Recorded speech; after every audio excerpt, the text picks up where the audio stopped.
How do you return to running after an injury? So this does depend on the type of injury that you had and how long you've been off. But in general, we need to gradually return to running after an injury. So if you were running 40 miles a week before your injury and took 10 weeks off, you're not going to be able to start back up at 40 miles a week or even probably 20 miles a week. We need to start a lot slower and gradually build up. Oftentimes I'll have people start with a walk-run program or start with running on a treadmill or a looped course where if they start to feel pain again, it's easy to stop.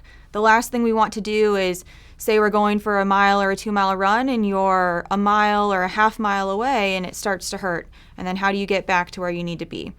So we need to be very smart about the return to running program.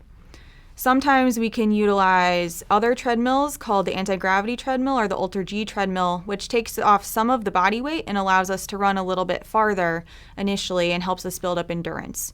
We can cross-train during the initial times that we're building up to running, but we don't want to do too much running too quickly because that puts you at risk of re-injury of the initial problem or injuring something else because your body's not ready to accept the load that you're putting on it.